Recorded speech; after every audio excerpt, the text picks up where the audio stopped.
அதை நிறைவேற்றிட்டேன். இதுக்கு பேரு திராவிட மாடல் அரசாம். அது எவன் தான் சொல்லி கொடுத்தானோ அவனை தான் தேடிக்கிட்டு இருக்கிறவன். உனக்கு தான் தெரியுமா?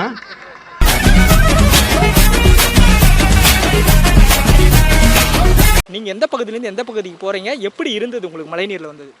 சார் நான் வந்து பெரம்பூர்லேருந்து சென்ட்ரல் போகிறேன் சார்.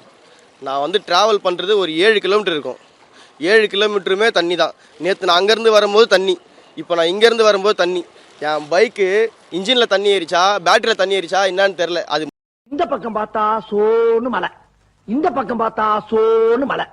சரி பின்னால திரும்பி பாப்போமேன்னு பார்த்தா அந்த பக்கமும் மலை.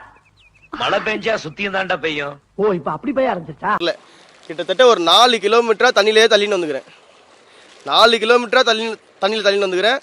இதை வந்து கண்டிப்பாக சிஎம் சார் பார்க்கணும், இல்லை டெபுட்டி சிஎம் சார் ஆச்சு பார்க்கணும். நம்மள நம்பிக்கிட்டு இருக்கு அது அவனுக்கு வீதி. நான் வந்து பார்மசியில் வேலை செய்கிறேன். எனக்கு இப்போ மணி 12 ஆயிடுச்சு. 12 மணியில் நான் இப்போ போய் எப்போ வேலை செய்யுது? ஓனர் ஃபோன் பண்ணி கத்துறாரு. என்னோட வேலையே இன்றைக்கி போயிடுச்சு, வண்டியும் போயிடுச்சு. நான் ரெண்டில் வீடு இருக்கிறேன். இங்கேருந்து 4 கிலோமீட்டர் தள்ளி வந்தேன். அந்த பக்கம் பார்த்தா ஃபுல்லாக தண்ணி. இன்னும் எத்தனை கிலோமீட்டர் தள்ளணும்னு தெரில. எங்கள் வீட்டு பக்கத்தில் ப்ரெக்னெண்ட்டாக ஒரு லேடிஸ் இருக்கிறாங்க. அவங்க வெளியே வரதுக்கே பயப்படுறாங்க. சில்லு தண்ணியில் எப்படி காலை வைக்கிறது அப்படின்னு சொல்லிட்டு ஏகப்பட்ட கஷ்டம் இருக்குது.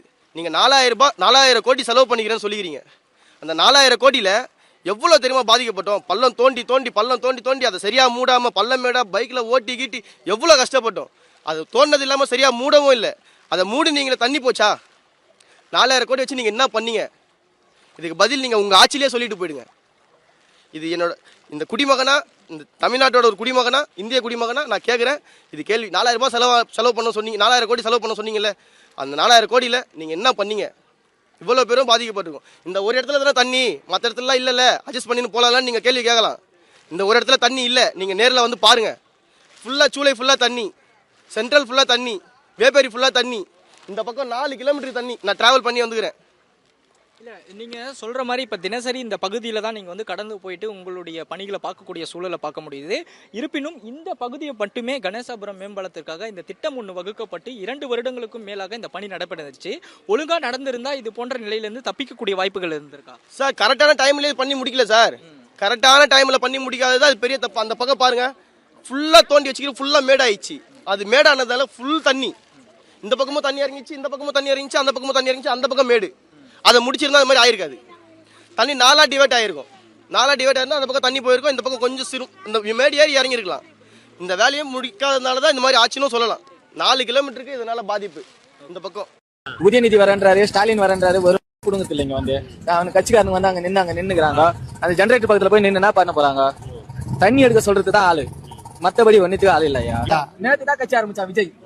அவன் வந்து கொடுத்துட்டு போறான் எல்லாத்தையும். பால் பாக்கெட், பன்னு பாக்கெட் எல்லாமே பிஸ்கட் பாக்கெட்ல இருந்து கொடுத்துட்டு போறான் சொல்லி 4000 கோடி பணம் வந்தது, வாங்கினாங்கன்னு எல்லாமே பேப்பர் நியூஸ் எல்லாம் படிச்சோம். ஆனா நாங்க பாதிக்கப்பட்டவங்க பாதிக்கப்பட்ட மாட்டாங்கிறோம். எங்களெல்லாம் பார்த்தாவே உங்களுக்கு தெரியும், எதுவும் எந்த நன்மையும் இங்க வந்ததும் கிடையாது. வேசார்படி பகுதி, கனிக்காப்புறம் பகுதி, புளியாந்தோப்பு பகுதி, இந்த சைடெல்லாம் நாங்க பாதிக்கப்பட்டவங்க பாதிக்கப்பட்டு சுடுகாட்டுக்கே போறோம். இது வரைக்கும் எங்களுக்கு எந்த நன்மையும் கிடைச்சது கிடையாது. இதான் உண்மை. சும்மா செய்யறேன்னு வாங்க மோட்டர் வச்சு அந்த நேரத்துக்கு தண்ணி எடுப்போம். அது கூட இந்த வருஷம் தான் இதை செய்யறாங்களே தவிர இது வரைக்கும் இந்த அளவு தண்ணியில போன இதுக்கெல்லாம் நாங்க போய்க்கின்னு வந்து தான் டிராக்கு மேலேயே நடந்து பெரம்பூர்ல தான் போய் சிங்கிள் டீ குடிச்சிட்டு வருவோம். அந்த அளவுக்கு இங்க தண்ணி. ஏன்னா இதை நீங்களே பாத்துருப்பீங்க, படகு வச்சுதான் இங்க போக வருவோம். அந்த அளவுக்கு நாங்க தண்ணியில இன்னமும் பாதிக்கப்பட்டிருந்தோம்.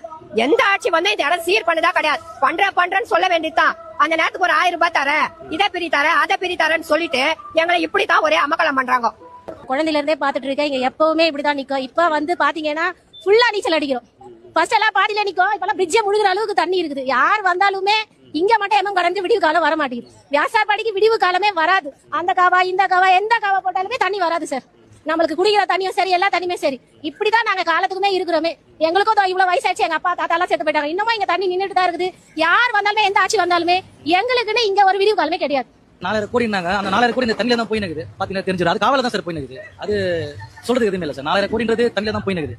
ஆனா அது ஒழுங்கா யாரும் பண்ணாங்களா இல்லைன்றதான் தெரியல. ஆனா நாங்க வருஷம் கஷ்டப்பட்டு சார். இது ஒரு தீர்வு வந்து வேணும் சார். அது எங்க தளபதி வந்தா நடக்குமான்றது எங்களுக்கு கன்ஃபார்ம் தெரியும். தளபதி வருவாரு, இதை செய்வாரு, அவர் கோரிக்கை வைக்கிறாரு. தளபதி இது உங்களுக்கு கேக்குதுன்னு நினைக்கிறேன். நீங்க ஃபர்ஸ்ட் இந்த ஏரியா வரணும், இதை செய்யணும். இந்த பக்கம் மோட்டர் அடிச்சு நீங்க அதுக்குள்ளதான் விட போறீங்க, அந்த பக்கம் அது வெளியே வரப்போகுது. இதுல நீங்க மோட்டர் இறைச்சி என்ன பயன், இறைக்காம இருந்து என்ன பயன் சொல்லுங்க பாப்போம். இது வந்து வெயில் வந்தா மட்டும்தான் இதோட தாக்கம் வந்து கம்மியாகும். நீங்க கழிவுநீர் அகற்றத்துக்கும் மழை தண்ணி போறதுக்கும் நீங்க கால்வாய் அமைச்சா மட்டும் பத்தாது. அதுல இருக்கிற நீங்க எல்லாத்தையும் வந்து ப்ராப்பரா நீங்க கிளீனிங் பண்ணா மட்டும்தான் இதுவாகும். இப்போ அங்கே மரம் விழுந்திருக்கு, பட் அதை ஆக்கிரமிக்கிறதுக்கு யாராவது வந்தாங்களா? எதுவும் செய்யலை. அப்படியே தான் இருக்கு. மக்கள் போயிட்டு தான் இருக்காங்க, வந்துட்டு தான் இருக்காங்களே தவிர நாங்கள் வந்து எங்களோட விதி இதில் தான் நாங்கள் வாழ்ந்தாகணுன்ற மாதிரி இருக்கு. இது என்னைக்கு மாறும்ன்றது தெரியல. இதுக்கு நீங்கள் அரசுகிட்ட எதுவும் கோரிக்கை வைக்க விரும்புறீங்களா சார்? இந்த மாதிரி மழை நீர் தேங்காமல் பார்த்துக்கிட்டிங்கன்னா நல்லது. ஏன்னா வீடுகளில் தண்ணி தேங்கக்கூடாது, கொசு வந்துடும், டெங்கு வந்துடும் சொல்கிற நீங்கள் இந்த கழிவு நீரில் கலந்து போகிற நாங்கள் வந்து யானைக்கால் நோயில் பாதிக்கப்படுறோம். டெங்கு, மலேரியா, வீசிங் எல்லாப்பட்ட நோயிலையுமே நாங்கள் பாதிக்கப்படுறோம். வீடுகளில் நாங்கள் தண்ணி சேமிச்சா மட்டும் இந்த தண்ணி சேர்க்காதீங்க, கொசு உற்பத்தி ஆகுதுன்னு சொல்கிறீங்களா? அப்போ இந்த தண்ணியிலேருந்து நாங்கள் வீட்டுக்கு போகிறோமே, இந்த தண்ணியில் நாங்கள் ஊறிக்கிட்டு இருக்கோமே, அப்போ எங்களுக்கு என்னென்ன நோயெல்லாம் வரும்? ஏன் அதை பற்றி ஆரம்ப சுகாதார நிலை நீங்கள் யாரும் ஏன் அதை சுகாதாரத்துறை அமைச்சர் ஏன் அதை கணக்கில் எடுத்துக்க மாட்டேன்றாரு? இது எல்லாத்தையுமே பார்த்து சினிமான்ற மீடியாவில் சக்ஸஸ் பண்ணவங்க 2 பேர். ஒன்று தமிழ்நாட்டில் எம்ஜிஆர், அடுத்து அமெரிக்காவில் ரொனால்டு ரீகன். விஜய் வந்திருக்காரு, அவர் கணிசமான அளவுக்கு வாக்கு வாங்குவாரு. எதிர்பாராத விதமா அவருக்கு வந்து வாய்ப்பு வரலாம். அந்த ரசிகர்ன்ற விஷயத்துல பெண்கள் வாக்கு அளிக்கலாம். அண்ணா தமிழ் நிலைமை என்னன்னு அவங்க வந்து ஆளுமையா எம்ஜிஆரும் ஜெயலலிதா வளர்த்த கட்சி இவங்க எல்லாம் உடச்சிக்கிட்டு இன்னைக்கு தான் இருக்காங்க. அவங்களோட விஜய் சேர்ற போது அது ஒரு அளவு குணமும் மாற போகுது. அது அதிகமா பெருகக்கூடிய ஒரு வாய்ப்பு இருக்கும். எனக்கு தனிப்பட்ட முறையில் விஜய்க்கோ எனக்கோ ஒரு விஷயம் இல்லை. நான் சொல்லக்கூடிய விஷயம் ஒரு